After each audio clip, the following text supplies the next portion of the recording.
Salam alaikum, bonsoir. Le phénomène dit immigration clandestine, appelé communément haraga en Algérie, a probablement un impact certain sur les relations de l'Algérie avec les pays de la rive sud de la Méditerranée. Il a d'abord les drames humains suite à celles et ceux qui périssent en mer. Il y a aussi une grille de lecture à avoir pour comprendre le phénomène. C'est une immigration qui ne se résume pas uniquement aux pays du Maghreb, mais englobe tout l'espace sahélo-sahélien. Les raisons majeures de cette immigration clandestine qui puise sa source dans la misère économique, le déficit démocratique patent, le manque de liberté et pour certains d'entre eux l'insécurité liée au terrorisme dans leur pays, mais aussi le manque de perspectives. Cette immigration que l'on pouvait qualifier au début de marginale est devenue un peu de temps massif, car prise en charge par les réseaux mafieux transnationaux. Les pays récepteurs impréparés à recevoir autant d'émigrés clandestins se sont vite retrouvés dans l'incapacité de les secourir et de les recevoir dignement. L'impact direct sur les relations des pays émetteurs et ceux qui les reçoivent se sont crispés, voire dégradés. Beaucoup de questions restent en suspens. Des pays comme l'Algérie, la Libye, le Maroc, qui sont des zones de passage pour l'ensemble des immigrants africains, peuvent-ils être indifférents à ces drames humains ou peut-être serait grave d'utiliser ces drames humains pour en faire un objet de pression diplomatique. Dans cette grave recrudescence de l'immigration clandestine, chacun des partants pour un illusoire Eldorado évoque son propre motif, sa propre raison et son indiscutable logique. Bien entendu, on doutera que les clés du sauvetage soient à chercher sous le seul réverbère. Aveuglé par le miroir aux alouettes, par l'outrance des illusions, le potentiel naufragé est obnubilé par les délices d'un paradis virtuel. Tragique spectacle que ces centaines de haragas désemparés au cœur d'une mer en furie partis sur des embarcations de fortune, parfois des canaux, souvent au prix fort, exigés par des passeurs cupides, sans foi ni loi. La nouveauté et ce qui frappe les esprits, c'est que les candidats à la harga partent aussi en famille, parfois avec des bébés issus pas seulement des couches sociales défavorisées, comme on l'a constaté par le passé. Des médecins, des ingénieurs, des enseignants et même des femmes enceintes et des sportifs professionnels. Pourquoi fuit-il l'Algérie ? Ce qui est sûr, c'est que cette péripétie est une convulsion d'un monde troublé au bord de la crise de nerfs.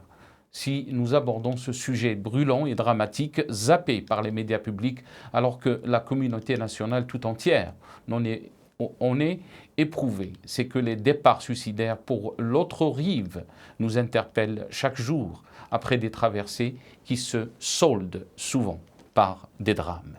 C'est le sujet de notre rencontre aujourd'hui avec Marie-Ange Kolza, qui est présidente et fondatrice de CIPMD, qui est le Centre international pour l'identification des migrants disparus.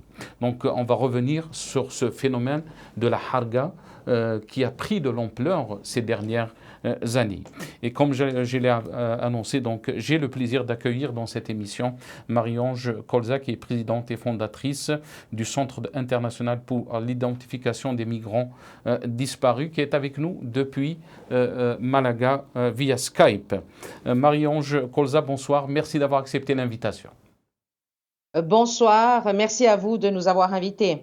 Merci. Je rappelle que vous êtes présidente et fondatrice de cette ONG créée en 2017, le Centre international pour l'identification des migrants disparus, CIPMD, est une ONG basée à Malaga. Nous recevons aucune subvention de l'État. Elle a des délégués collaborateurs sur tout le territoire ibérique, y compris les principaux pays d'Afrique. Vous êtes la présidente de cette ONG, Marie-Ange Kolza, et fondatrice aussi. Vous allez nous parler de votre mission humanitaire, mais aussi de cette route algérienne des migrants. D'abord, je vous laisse la parole, juste si vous voulez un peu présenter votre ONG. Alors, notre organisation s'est constituée fin 2017 parce que, fin 2017-2018, nous avons eu une grave crise, beaucoup de décès sur les côtes andalouses, donc des personnes qui malheureusement périssaient dans la traversée, généralement surtout provenant du Maroc. À partir de là, nous nous sommes rendus compte que les familles ne savaient pas où se diriger et à qui se diriger, et surtout, elles avaient besoin d'interprètes, hein, pour pouvoir les aider dans les démarches lorsqu'elles venaient ici sur place, donc aussi bien pour porter plainte que lorsqu'il fallait identifier leurs proches. C'est comme ça que nous avons commencé initialement. Très bien. On a constaté donc ces dernières années une recrudescence de ce phénomène, Marie-Ange Colza, surtout donc les embarcations vers l'Espagne et qui viennent aussi d'Algérie. Qu'est-ce que vous pouvez nous dire par rapport à ça? Alors écoutez, effectivement, le phénomène en tant que tel, si je puis dire, donc a commencé en 2019 avec très peu d'embarcations initialement, hein. Et puis 2020, alors ça a été il y a eu beaucoup d'embarcations, de plus en plus, malgré donc les fermetures des frontières et autres. Et puis 2021, ça a continué à augmenter. Et donc, ce que on s'est rendu compte, c'est que quel était véritablement le problème. Il y a eu un changement entre 2020 et 2021, c'est-à-dire, comme vous l'expliquez très bien dans l'introduction de l'émission. Donc, effectivement, au début, c'était donc des jeunes chômeurs qui arrivaient, dans l'immense majorité des cas, des hommes jeunes, hein, la force vive du pays, véritablement. Et puis, l'année passée, c'était carrément les professions libérales, des familles, donc femmes, enfants, qui essayaient d'arriver en Europe, donc à travers l'Espagne. Il faut savoir que l'Espagne est un pays de transit, ce n'est pas un pays d'accueil, disons, en ce qui concerne les Algériens concrètement. Donc, le fait est qu'ils passent chez nous pour pouvoir arriver en France, Belgique et autres pays francophones. Dire aussi que ce phénomène, donc la route migratoire algérienne, est très peu traitée en Espagne, et pourtant c'est la deuxième voie en entrée donc à la péninsule, sur la péninsule ibérique, et y compris les îles Baléares pour les Algériens. Donc nous sommes quasi la seule organisation qui nous sommes véritablement préoccupés, indépendamment également de la route des îles Canaries, puisque nous avons une délégation donc également aux îles Canaries qui se préoccupe bien entendu de ce qui est en train de se passer, comme vous le savez aussi des drames épouvantables donc dans cette route-là, mais qui viennent donc de Mauritanie, Sénégal, etc. En ce qui concerne les Algériens concrètement, ce que nous avons constaté, c'est qu'il y a donc une augmentation en 2021 selon les chiffres de Frontex. Donc il y a quand même un 13,4% de plus d'embarcations qui sont arrivées par rapport à 2020, 1476 contre 1302 en 2020. Nous avons essayé de chercher les chiffres plus en avant, donc en 2019, malheureusement, on les a pas eu à temps. Vous dire également qu'en 2020, le 39,5% était d'origine algérienne, donc ce qui prouve l'augmentation déjà en 2020 de l'immigration algérienne, donc de passage. Et puis donc en 2021, donc nous avons un chiffre selon Frontex de 18 200 personnes, donc le 45% était d'origine algérienne. Rentrée sur la péninsule et les îles Baléares. Il faut savoir que c'est l'entrée naturelle, si je puis dire, des embarcations algériennes qui tentent d'arriver en Europe. Le fait que ça augmente de façon significative fait que, bien entendu, nous avons beaucoup de naufrages et beaucoup de disparitions. Pour que vous ayez une idée du drame, en 2020, nous comptions 27 embarcations pour 291 Algériens. Donc, en 2021, 51 embarcations ont été portées disparues pour 487 personnes à bord, donc 413 Algériens, d'origine algérienne. Donc, comme vous le voyez, énormément de naufrages et chaque fois, les routes ne sont pas sûres. Hein, donc, l'externalisation des frontières de la part de l'Europe provoque, bien entendu, que ces personnes, n'ayant pas la possibilité d'obtention d'un visa, bien entendu, se lancent à la mer et c'est de la véritable folie. Les embarcations ne sont absolument pas préparées, même si elles sont mieux que la plupart des Marocaines ou celles qui viennent donc depuis la Mauritanie. Mais malgré tout, c'est des petites embarcations quand même surchargées. Il faut savoir que les personnes qui partent depuis l'Algérie ou depuis n'importe quel autre point, non seulement il y a les personnes, donc parce que le trafiquant, bien entendu, il essaye de maximiser les espaces, mais il y a encore les bidons d'essence, plus bien entendu la nourriture pour 48 heures, c'est plus ou moins le temps qui est calculé en fonction du moteur utilisé par les embarcations, donc de par les trafiquants. Donc un véritable drame, effectivement, un véritable drame. Très bien. On va revenir sur l'identification de ces migrants, Marie-Ange Colza. Mais est-ce que vous avez constaté que vous avez avancé des chiffres qui sont effrayants, des chiffres concernant donc l'Algérie, mais est-ce que vous avez constaté aussi qu'il y a de plus en plus de familles, des enfants, mais aussi des jeunes, mais vraiment très jeunes. On parle des moins de 18 ans qui essaient de traverser cette Méditerranée pour aller donc, de l'autre côté. Alors, contrairement aux Marocains, aux subsahariens, les mineurs algériens sont moins nombreux. Hein, donc, on a surtout des jeunes entre 18 et 25 ans, généralement, donc déjà considérés adultes donc en Europe.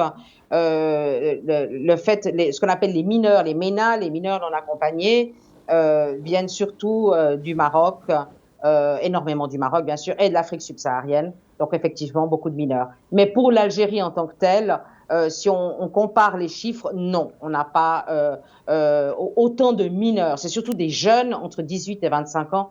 Donc, évidemment, la force vive du pays. Hein. Très bien. Et pour l'identification des migrants donc, qui ont perdu leur vie, vous êtes contacté par des familles algériennes.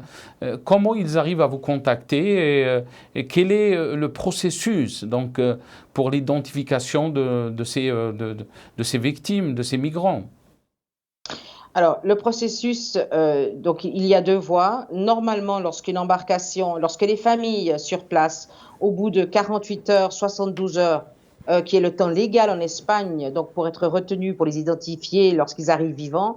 Donc, généralement, à partir de 72 heures, les familles, lorsqu'elles n'ont pas de nouvelles de leurs proches, donc nous contactent, soit via réseaux sociaux, soit notre page web, donc où il y a un formulaire de recherche à remplir, et nous communiquent la disparition, ou en tout cas qu'ils n'ont pas de nouvelles de leurs proches. Ce qu'on leur demande, c'est de nous indiquer donc le plus de détails possible sur cette embarcation, le nombre de personnes, la date et l'heure de sortie, l'endroit de sortie, pour que nous puissions calculer approximativement la ville d'arrivée qui est prévue lorsque ils partent. Lorsque nous avons plusieurs familles d'une même embarcation, c'est généralement le cas, donc ce qu'on fait, c'est reconstituer la totalité de l'embarcation et nous soumettons donc aux autorités espagnoles l'identité de ces probables personnes qui sont actuellement dans l'Institut médico-légal. À partir de là, il y a deux voies.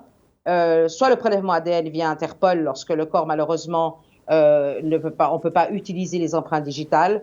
Donc, soit les empreintes digitales directement, qui sont donc toujours sollicitées par voie judiciaire via Interpol.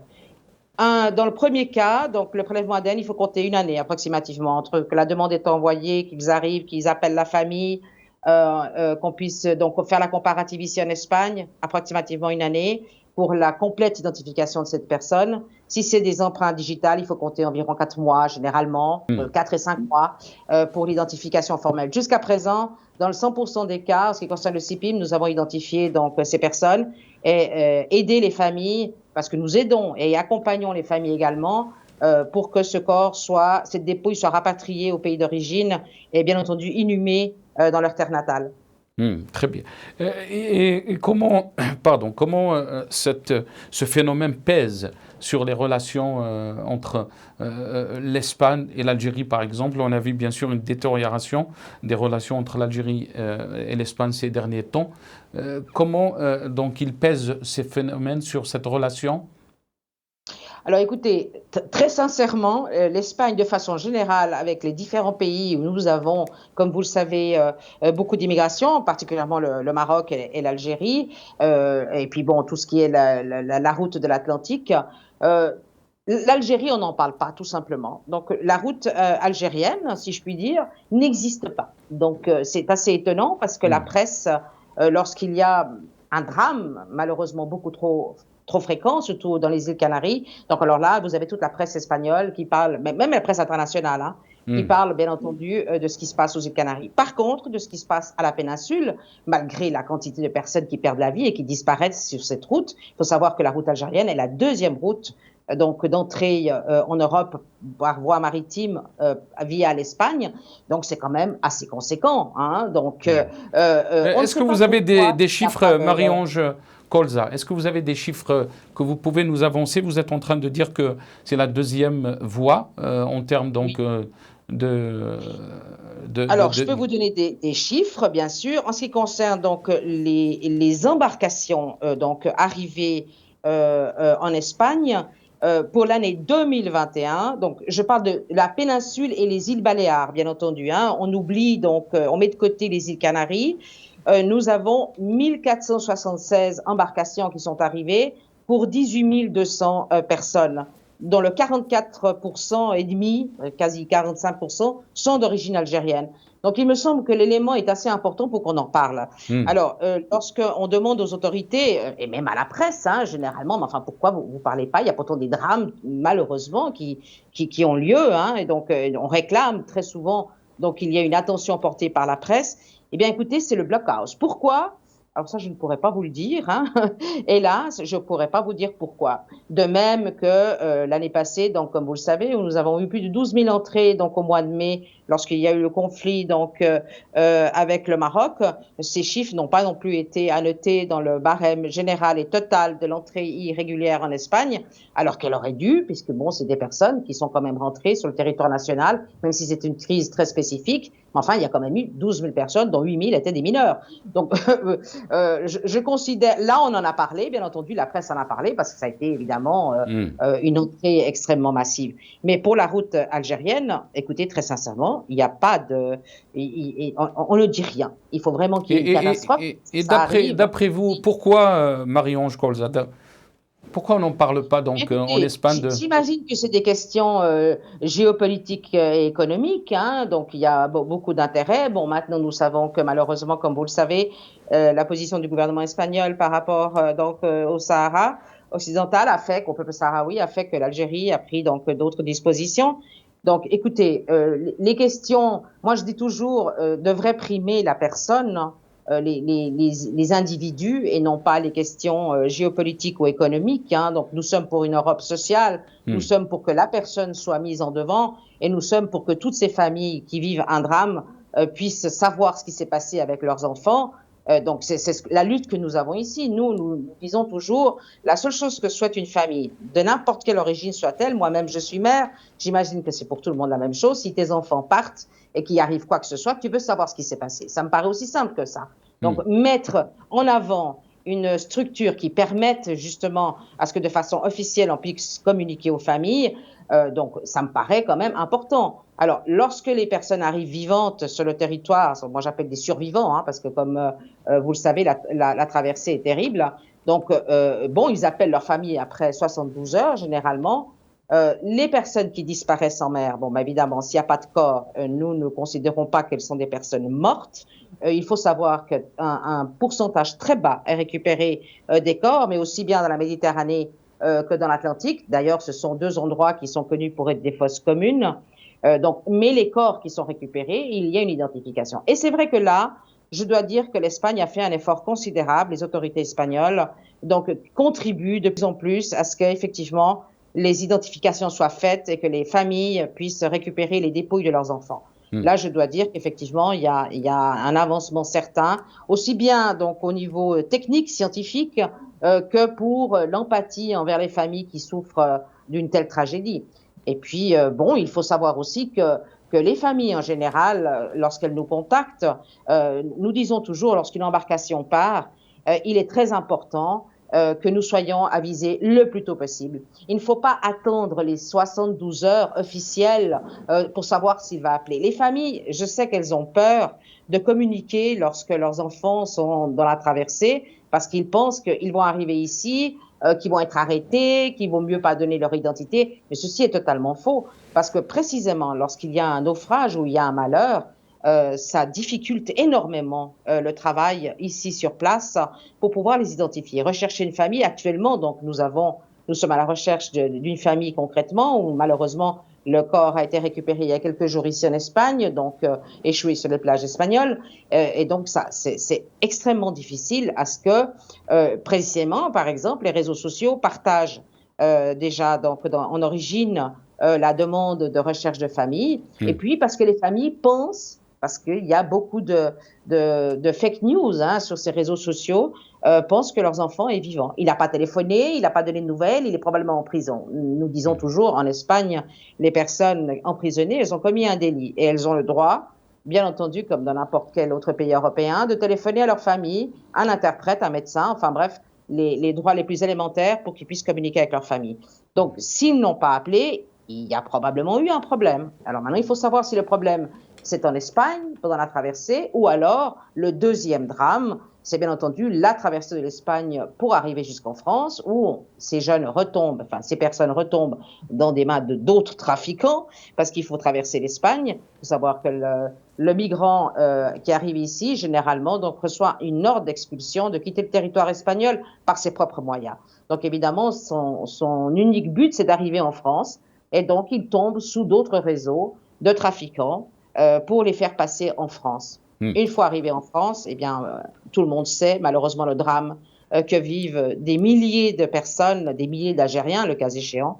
Donc tout ce qu'on voit dans les réseaux sociaux, tous ces voyages où on a l'impression qu'ils vivent très bien, ou lorsqu'on les voit sous la Tour Eiffel, sur la place Trocadéro, écoutez, non, il y a probablement, bien sûr, il y a probablement des personnes qui ont réussi à s'installer et qui ont un travail et qui ont réussi à régulariser leur situation.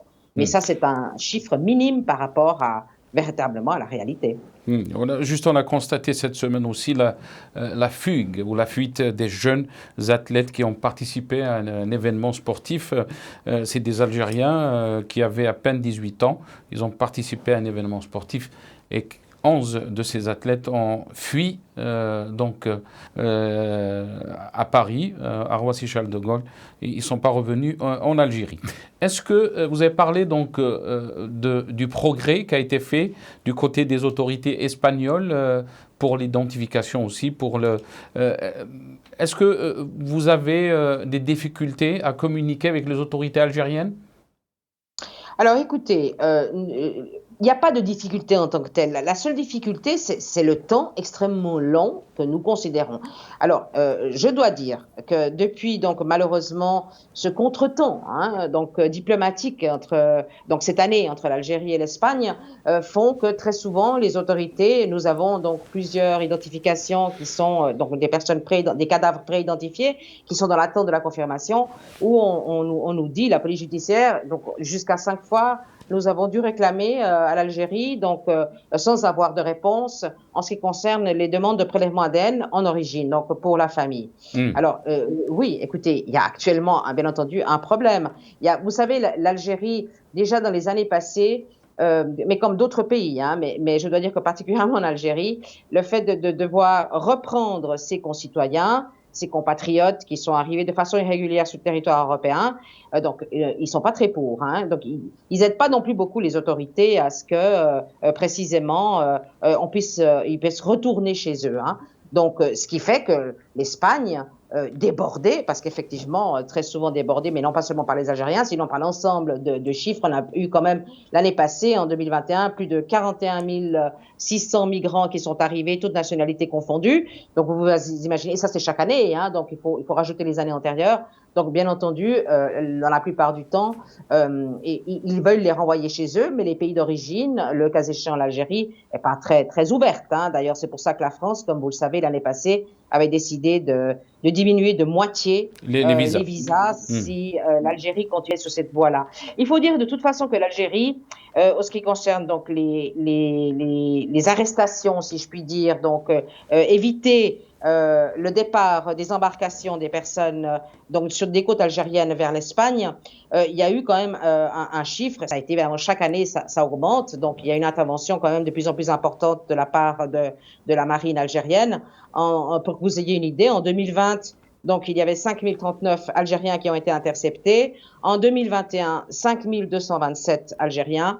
Et puis pour 2022, donc entre le 1er janvier et donc le 30 mai, 1360 personnes. Donc il y a une activité. Il faut savoir que cette année, c'est un petit peu particulier car nous avons eu la question climatique sur les côtes espagnoles et en haute mer qui ont pas permis l'arrivée, donc qui a diminué drastiquement. Nous avons quand même eu 52 embarcations par rapport à la même période de l'année passée, en moins provenant de l'Algérie, parce que le temps ne s'y est pas prêté. Donc c'est pour ça qu'il y a eu aussi nettement moins de sorties et d'arrivages, si je puis dire, pour l'année 2022. Mais parce que le temps ne le permettait pas, si on peut dire. C'est une question climatique. Là, ça a vraiment été une question climatique. Donc ensuite, c'est pour ça que très souvent, comme nous avons eu cette semaine qui vient de s'écouler, je crois que c'était 8 embarcations qui ont quitté donc les côtes algériennes, donc qui sont arrivées à bon port, hein, fort heureusement, sauf une qui malheureusement est toujours portée disparue, avec 9 personnes à bord, dont 8 hommes et une femme, qui n'est malheureusement toujours pas arrivée sur les côtes espagnoles, malgré les recherches des autorités espagnoles. Donc, elles n'ont pas été récupérées, ces personnes. Donc, ce que je veux dire par là, c'est que, bien entendu, ça va aller de l'ampleur. Vous savez, le mois de mars et le mois d'avril, ils sont des périodes où quand même, il y a quand même un aller et venu, si je puis dire, assez important. Le mauvais temps ne l'a pas permis. Donc, j'imagine que ces trafiquants, ils veulent récupérer. Donc, probablement, nous nous attendons à ce qu'il y ait une énorme affluence ces prochains mois, qui plus est, plus nombreux, parce qu'il faut récupérer, si je puis dire, le pécule qui n'a pas été gagné pendant ces 2 mois qui se sont écoulés. Hein. Très bien. C'est sûr que vous entendez aussi des histoires dramatiques, Marie-Ange Colza. Quand vous êtes contacté par les familles algériennes, qu'est-ce qu'ils vous disent? C'est quoi leur angoisse et pourquoi leurs enfants quittent l'Algérie aussi? Alors, les familles qui nous appellent, dans le 90% des cas, nous indiquent, bien, avec une très grande anxiété, bien sûr, hein, qu'ils recherchent leurs enfants, qu'ils n'ont pas de nouvelles, qu'ils savent qu'il est parti ou qu'elle est partie en Espagne pour venir arriver en Espagne, pour aller en France, mais qu'ils devaient passer par l'Espagne et qu'ils n'ont aucune nouvelle. Donc, il y a une énorme anxiété. Donc, la même famille peut vous appeler plusieurs fois par jour, hein, surtout quand l'embarcation n'est pas arrivée. Alors là, je veux dire, c'est vraiment constamment, non seulement par rapport au niveau du téléphone, c'est bien entendu par les réseaux sociaux, les délégations les plus touchées, donc la région de Murcia et la région donc de Almeria, Andalouse, où la plupart des Algériens arrivent, ou la délégation des îles Baléares, lorsqu'ils partent depuis la capitale. Donc c'est constamment, hein, donc tant que la famille n'a pas de nouvelles, ce qui est absolument compréhensible. Donc nous essayons dans la mesure du possible, nous ne donnons jamais de l'espoir. Lorsqu'une famille me dit, mais est-ce que vous pensez que non? Tant que nous n'avons pas de confirmation que l'embarcation est bien arrivée ou malheureusement n'est pas arrivée, nous ne disons rien en famille. Donc, il faut savoir que beaucoup de personnes dans les réseaux sociaux, justement, et ce que nous disons toujours aux familles, faites bien attention à ce qui est dit dans les réseaux sociaux, parce que très souvent, malheureusement, enfin dans la plupart des cas, ce n'est pas vrai. Donc, c'est des angoisses supplémentaires pour les familles. Donc, il faut faire extrêmement attention. Cette année, malheureusement, nous déplorons malgré tout quand même 18 naufrages d'embarcations algériennes pour un total quand même de 214 personnes, ce qui est énorme, de disparitions, donc personnes disparues. Donc vous voyez, et en fait, on vient à peine de commencer l'année, si je puis dire, hein, en tenant compte que nous avons quand même 2 mois où il y a eu très peu d'activités. Donc, comment vous faites, Marie-Ange Colza, excusez-moi, je vous ai coupé la parole. Comment vous faites, donc vous avez parlé d'un chiffre qui est très inquiétant. Vous avez dit qu'on est juste au début de l'année, 214 disparitions. Comment vous faites donc pour essayer d'identifier ces personnes? Là, vous parlez du cas des Algériens. Et vous l'avez dit que ça prend beaucoup de temps, mais aussi comment vous passez l'information à leur famille, sachant que c'est des drames. Alors écoutez, il y a deux cas de figure. Quand on parle de disparition, il faut savoir que tant que le corps n'a pas été récupéré, donc nous ne pouvons pas parler de personne décédée. Cette personne est portée disparue, donc il y a un temps légal pendant que cette personne est disparue. Nous essayons de dire aux familles, d'aider les familles dans leur angoisse que bien entendu nous n'avons pas plus d'informations. Cette personne n'a pas été retrouvée. Lorsque c'est un cadavre qui est récupéré, donc là, je communique à la famille que malheureusement, effectivement, tout a penché que c'est bien son proche. Alors là, nous avons un contact constant avec la famille. Donc téléphonique, indépendamment des démarches administratives qui se font bien entendu pour des questions de protection de données, donc par courrier électronique. Mais tout le reste, nous avons donc un contact constant pendant toute la période, toute la durée de l'identification avec la famille. Donc soit la sœur, père, mère, enfin tout dépend de qui nous a contactés ou quelle est la personne de référence qui nous a contactés. Donc jusqu'à la fin, nous avons un contact. Actuellement d'ailleurs, donc cette nuit même, un corps va être rapatrié donc en Algérie. Donc après une année de longues démarches, fort heureusement donc identifié, puisque je vous ai dit prélèvement d'ADN, enfin etc. Donc ça vous a pris presque une année de rapatrier une année pour recevoir la confirmation de l'identification. Donc, le prélèvement de la famille arrive ici en Espagne. Donc, à Madrid, il faut faire, bien entendu, la comparative. Lorsque cette comparative est faite, donc la confirmation est envoyée donc à la police judiciaire qui nous le communique. Puis le juge donne donc les autorisations pour le rapatriement du corps. Oui, il faut compter approximativement avec prélèvement d'ADN une année.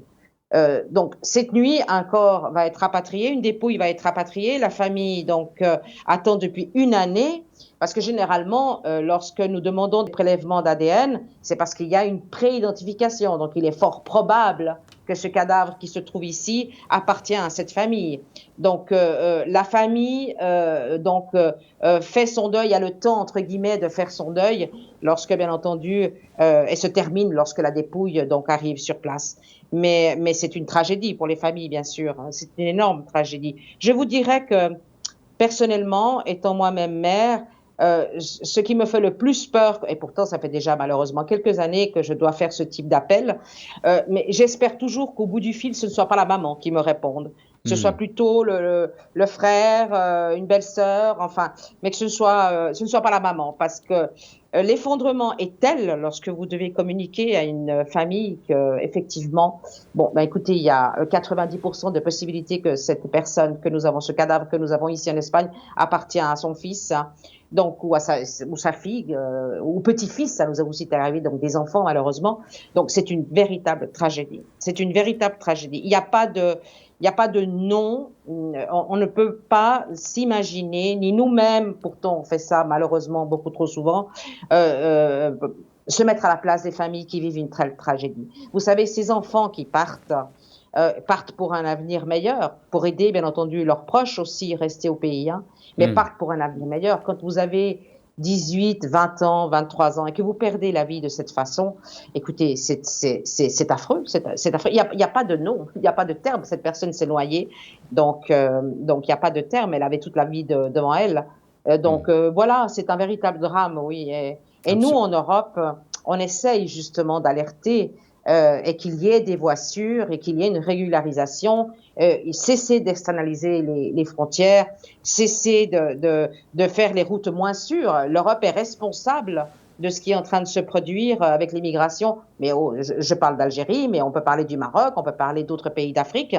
Donc pour les îles Canaries, il y a une énorme responsabilité parce que rien n'est fait. Et comment peut-on définir, Marie-Ange Colza, comment peut-on définir cette responsabilité? On parle des drames, on parle bien sûr du désespoir de ces populations, de ces jeunes. Est-ce qu'on peut la définir politiquement? Parce qu'il y a des voix aussi qui s'élèvent, qui disent que ces pays européens, et là bien sûr je parle des gouvernements qui aident un peu, si on peut dire, ou soutiennent des régimes qui ne sont pas représentés leur peuple. On peut parler par exemple de l'exemple de l'Algérie où il y a un soulèvement populaire depuis 2019 qui réclame donc un changement politique, où on a vu de l'espoir naître. On a vu même en 2019 que les embarcations ont cessé. Ça veut dire le phénomène de la harga a cessé. Est-ce que vous pensez qu'il y a cette responsabilité aussi Alors, écoutez, je vais vous parler de l'Espagne, donc le pays où je réside et que je connais bien. Vous savez, les gouvernements, actuellement le gouvernement en place, donc nous avons une montée, comme dans beaucoup de pays d'Europe, de l'extrême droite extrêmement importante, hein, et dont le thème central, bien entendu, est l'immigration. Donc ça, c'est le thème central adoré par l'extrême droite. Donc, dans tous les pays européens, généralement, on essaye d'atténuer un maximum cette envergure que prend l'extrême droite. En Espagne, c'est quand même récemment nouveau. Nous avons eu donc une histoire assez mouvementée aussi, hein, donc avec les dictatures donc pendant quand même 40 ans. Et donc, bien entendu, le fait que l'extrême droite recommence à avoir et commence à être de plus importante et de s'installer. Donc, j'imagine aussi que les États essayent de minimiser un maximum, et donc on ne donne pas d'informations, pas de nationalité, on dit le moins possible pour éviter que cette manne, qui est une véritable manne pour l'extrême droite, de parler de l'immigration, parce que donc elle le met au centre de toutes les politiques et de tous les problèmes possibles et imaginables dans notre pays, ce qui bien entendu n'a strictement rien à voir, bien au contraire. Notre démographie, nous avons besoin de migrants. Nous sommes un pays, donc l'Espagne, mais comme en Europe, extrêmement vieillissant. Nous n'avons pas assez d'enfants dans ce pays. Et donc, il faut justement donner des opportunités à des familles qui souhaitent venir ou des jeunes qui souhaitent venir s'installer dans les différents pays européens et de participer, de contribuer non seulement, le cas échéant, dans le pays dans lequel ils veulent s'installer, mais également donc en origine. Donc, vous savez, dire que la seule chose que nous pouvons constater, c'est que l'Europe externalise ses frontières, ça c'est une réalité, demande donc aux différents pays de s'occuper que les migrants ne sortent pas, que ce soit pour l'Algérie, que ce soit pour le Maroc et que ce soit pour toute l'Afrique, bien entendu. Il ne faut surtout pas qu'ils sortent. Et donc, qu'est-ce qu'on fait? On donne de l'argent. Hein. Donc, finalement, c'est une question économique. Pourquoi? Parce que l'Europe, comme ça, les Européens, la société civile européenne, ne voit pas la quantité de problèmes qui se forgent donc dans la plupart de ces pays en Afrique et donc permettent à ce que l'extrême droite soit aussi beaucoup plus atténuée. Donc on a quand même moi je dis souvent que le problème de l'extrême droite est assez important. Mais quand on voit ce phénomène, c'est vrai, Marion Scolza, de la montée de l'extrême droite, on l'a vu dernièrement dans les élections donc françaises, le score de Marine Le Pen, mais aussi le manque de liberté dans ces pays, quand on parle de l'Algérie par exemple, ou d'autres pays, particulièrement l'Algérie, le manque de liberté, le manque de démocratie. Est-ce que vous pensez aussi que ces facteurs, si on peut dire, accentuent un peu le désespoir de cette jeunesse, parce qu'on parle bien sûr d'une jeunesse des pays qui ont beaucoup de richesses, comme le cas de l'Algérie? Alors, bien entendu, une gouvernance déficiente provoque, bien entendu, moins d'opportunités. On sait très bien que donc des gouvernements dont la démocratie est un point à part, si je puis dire, eh bien bon, ils ont beaucoup d'autres intérêts, sauf ceux de leur population. Généralement, comme je vous le disais, donc en Espagne, nous avons vécu donc pendant 40 ans malheureusement donc une dictature, et donc bien entendu dans notre histoire, nous savons ce que cela a provoqué. S'il y a un problème de gouvernance, automatiquement la population qui se rebelle. Donc, il y a bien entendu répression et manque d'opportunités, puisque justement, comme vous disiez, dans un pays si riche, pas seulement en Algérie, beaucoup d'autres, on constate que comment est-il possible, indépendamment des questions climatiques qui aussi rentrent en ligne de compte, parce qu'il y a également la migration climatique, mais indépendamment de cela, ces jeunes partent parce qu'ils n'ont aucune opportunité. Donc, malgré la richesse des pays, les bénéfices ne sont pas répartis. Et si le bénéfice n'est pas réparti à la population, et il n'y a pas de travail, ou il y a beaucoup de précarité, aucune opportunité, eh bien, tu t'en vas. Lorsqu'on parlait tout à l'heure des Algériens, où j'étais effarée de constater que 1500 médecins avaient quitté l'Algérie pour aller en France. Donc, Absolument. Oui. écoutez, c'est une profession libérale. Et c'est J'imagine tous qu'en Algérie, ils ont des aussi besoin spécialistes, Marie-Ange Colza. Il faut juste le rappeler. C'est des spécialistes, c'est pas des médecins généralistes. Oui, d'accord, c'est des spécialistes, bien sûr, mais C'est-à-dire le c'est pays pire encore. d'origine, voilà, le pays d'origine aura sûrement besoin de ces spécialistes. Vous savez, en Espagne, nous avons connu pour d'autres motifs, donc surtout depuis 2008, donc le personnel sanitaire, et les infirmières et infirmiers qui ont quitté le territoire national parce qu'ils n'avaient pas d'opportunité en Espagne et qui sont partis donc en Angleterre ou en France parce qu'ils sont 3 fois mieux payés. C'est des questions de précarité et de type de contrat fait donc à l'époque en Espagne. Donc, quand vous quittez votre pays, il y a 2 raisons. La première, d'ordre économique fondamentalement, en tout cas c'est dans la plupart, dans le 99% des cas, et puis il y a un petit nombre, bien sûr, pour des questions d'ordre politique, et donc parce qu'ils sont poursuivis dans leur pays d'origine, et par conséquent, doivent quitter le pays, pour une question d'intégrité personnelle. Mais quand vous partez, que vous laissez tout derrière vous, écoutez, c'est une tragédie. Récemment, je parlais avec une famille, donc une femme avec son mari et une enfant de 5 ans qui ont quitté l'Algérie. Mais c'est un drame. Elle pleurait tous les jours parce qu'elle avait dû quitter son pays. Elle avait dû quitter son pays pour des raisons finalement économiques, bien sûr, hein, comme beaucoup d'autres. Mais elle pleurait tous les jours, elle ne voulait pas partir. Mais elle n'avait pas trouvé d'autres possibilités, elle ne savait pas comment faire. Et lorsque autour de vous, la situation se dégrade, que vous n'avez aucune autre opportunité, eh bien, vous prenez ce que les Algériens appellent si bien les bateaux de la mort. Et c'était une jeune fille, Marie-Ange Colza? Oui, une jeune femme de 40 ans, à peine 40 ans. Donc oui, jeune. Très jeune. Très jeune, oui. Si on revient un peu sur cette relation entre l'Espagne et l'Algérie, vous avez parlé donc de la détérioration ces dernières semaines ou derniers mois. Est-ce que vous pensez que donc ce dossier des migrants complique encore plus cette relation avec l'Espagne?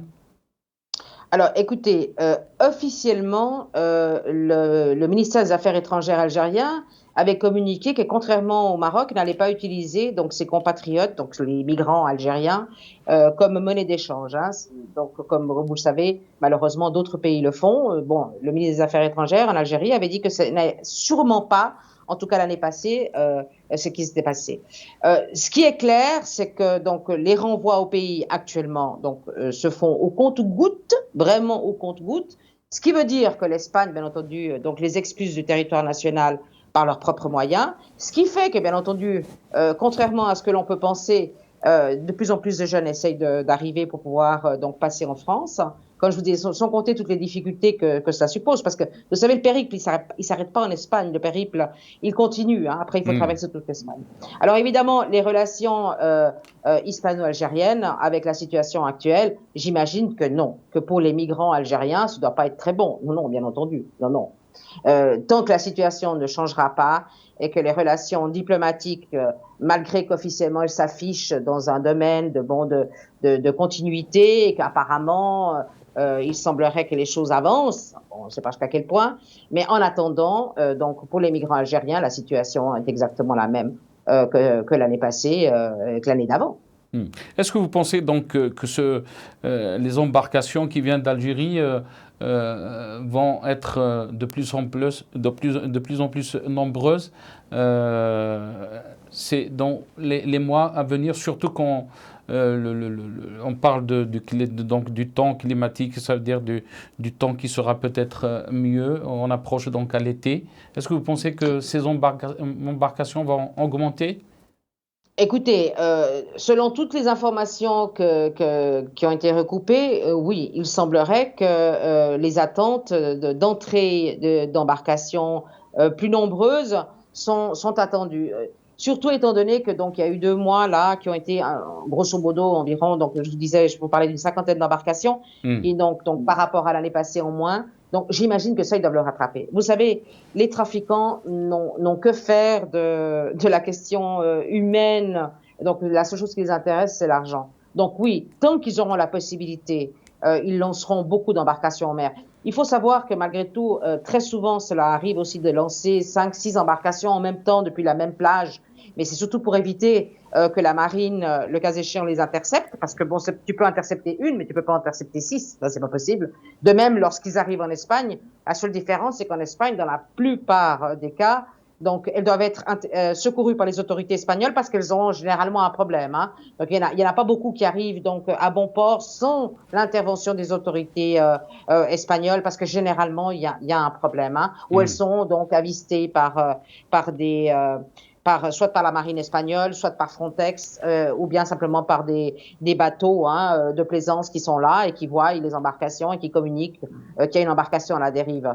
Voilà, donc ça c'est la réalité. Mais oui, nous pensons que beaucoup plus d'embarcations risquent d'arriver. Et il n'y a pas de raison que la tendance, puisque depuis 2019, la tendance a été en augmentation, à moins qu'il y ait un changement drastique dans le pays d'origine, donc le cas échéant en Algérie, donc d'impossibiliter les sorties des embarcations. Je vois mal comment ça baisserait ici, bien au contraire. Est-ce que vous avez des rapports confirmés par des familles peut-être, des migrants ou des clandestins, que la marine algérienne a tiré donc, sur des embarcations? Alors écoutez, nous avons vu des familles nous ont communiqué effectivement qu'il y a eu des tirs sur une embarcation, si mes souvenirs sont bons. Il y avait même des images qui circulaient donc sur le réseau, de même que l'a fait donc malheureusement d'autres pays comme la Turquie ou la Grèce, malheureusement. Hein. Donc oui, des familles nous ont communiqué qu'effectivement leurs enfants, des embarcations avaient été tirés par la marine. C'est absolument invraisemblable. Donc ça dépasse toute. Quand on me dit des choses pareilles, ça dépasse totalement la compréhension logique. Tu ne peux pas tirer sur des personnes qui n'ont commis aucun délit. Moi, je dis toujours, le migrant qui essaye de quitter son pays n'a pas commis de délit, hein, parce que lorsqu'ils arrivent ici, toutes les familles nous disent mais ils sont en prison parce que le trafiquant ou les réseaux sociaux disent qu'ils sont en prison. Non.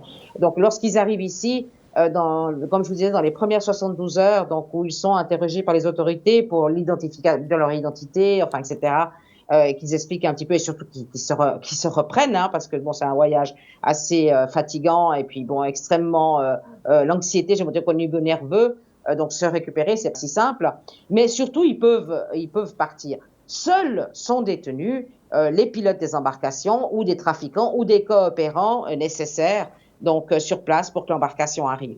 Le reste n'est pas mis en prison comme souvent on nous dit, les familles nous disent mais il est en prison. Non, il n'est pas en prison.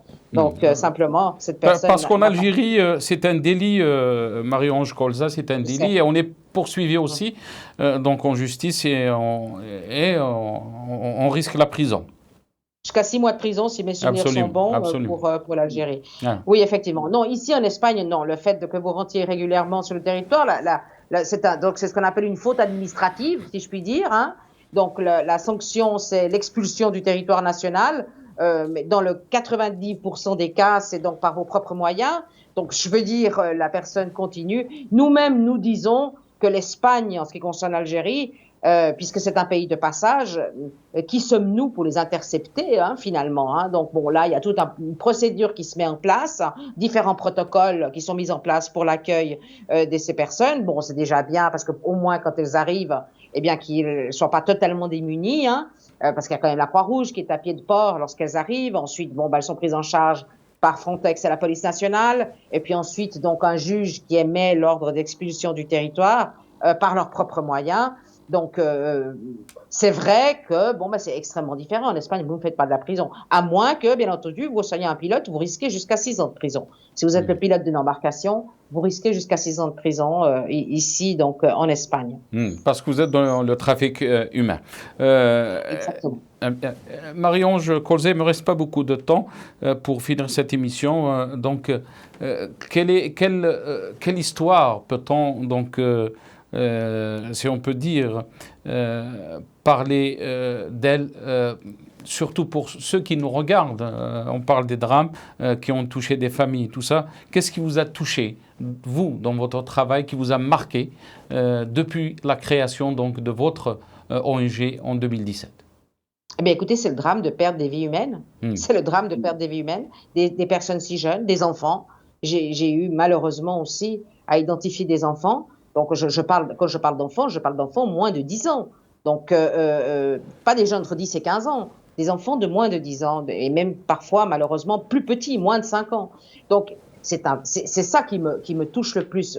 Penser qu'une femme mère puisse embarquer dans une embarcation, s'embarquer dans un tel voyage avec des enfants en bas âge, qui risque sa vie et risque la vie de son enfant, mais il faut être vraiment désespéré.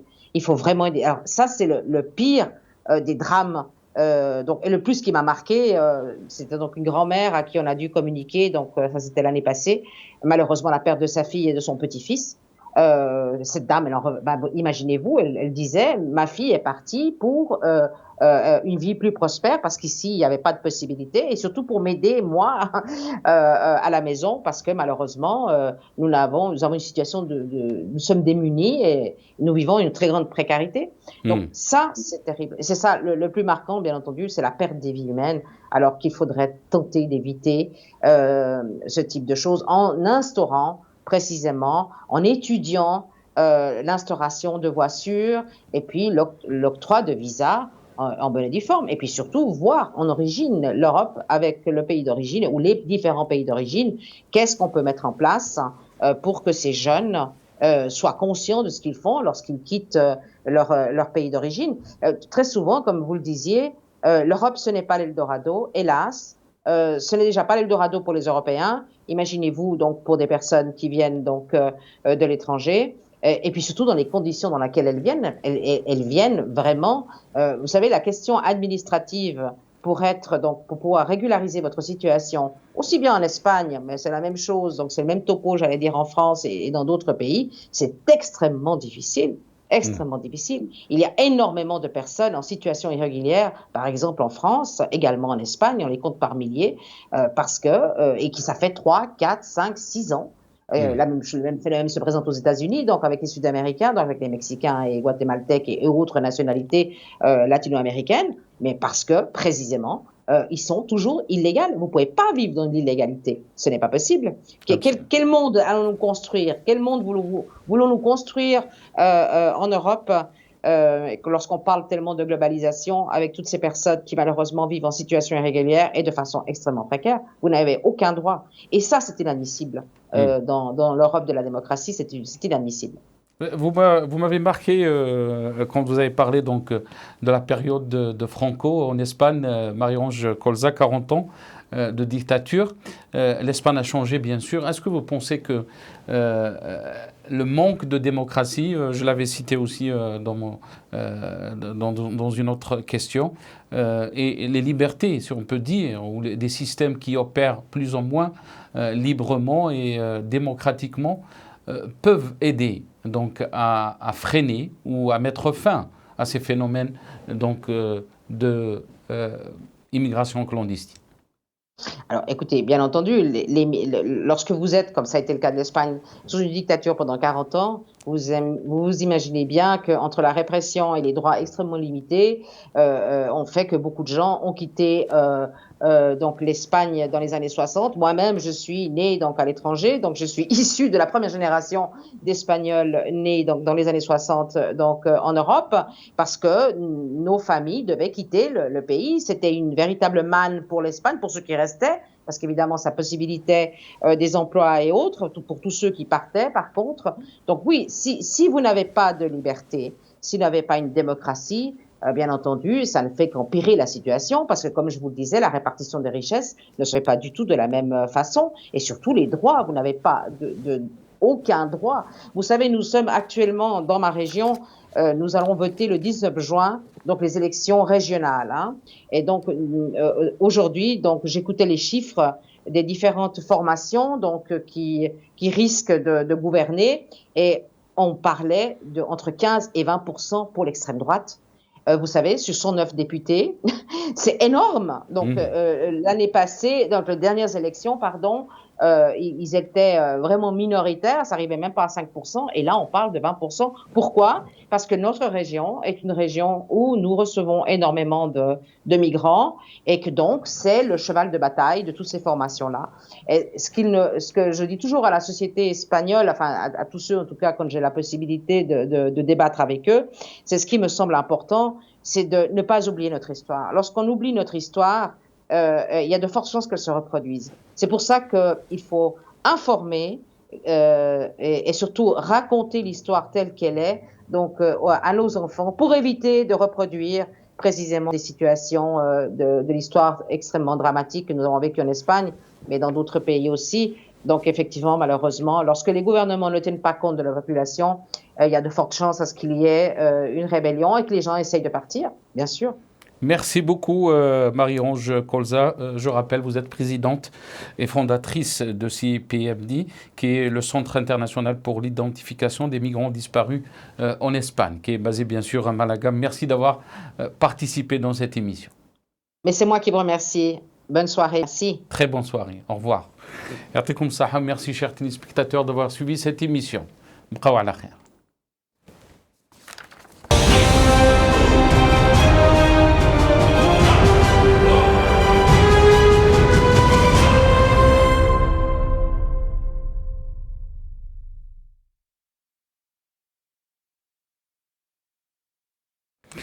Marie-Ange, Oui, merci Nasser. beaucoup.